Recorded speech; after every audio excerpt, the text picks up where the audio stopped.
Concern about the Articles of Confederation. Just a few years after the Revolutionary War, James Madison, Alexander Hamilton, and George Washington feared their young country was on the brink of collapse. America's first constitution, the Articles of Confederation, gave the Confederation Congress the power to make rules and request funds from the states, but it had no enforcement powers, couldn't regulate commerce, or print money. The states' disputes over territory, war pensions, taxation, and trade threatened to tear the young country apart. Alexander Hamilton helped convince Congress to organize a grand convention of state delegates to work on revising the Articles of Confederation. The Constitutional Convention. The Constitutional Convention assembled in Philadelphia in May of 1787. The delegates shuttered the windows of the State House and swore secrecy so they could speak freely.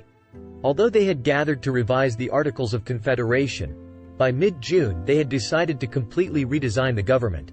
There was little agreement about what form it would take. One of the fiercest arguments was over congressional representation. Should it be based on population or divided equally among the states? The framers compromised by giving each state one representative for every 30,000 people in the House of Representatives and 2 representatives in the Senate.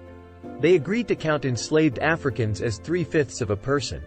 Slavery itself was a thorny question that threatened to derail the Union. It was temporarily resolved when the delegates agreed that the slave trade could continue until 1808. Writing the Constitution.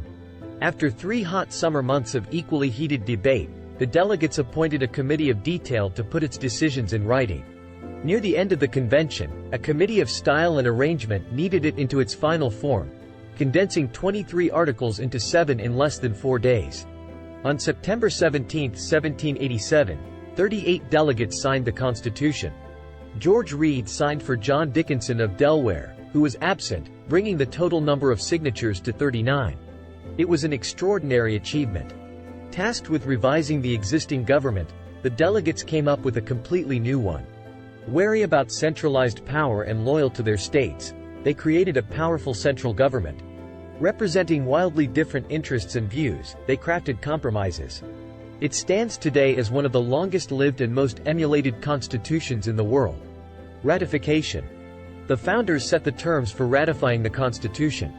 They bypassed the state legislatures, reasoning that their members would be reluctant to give up power to a national government.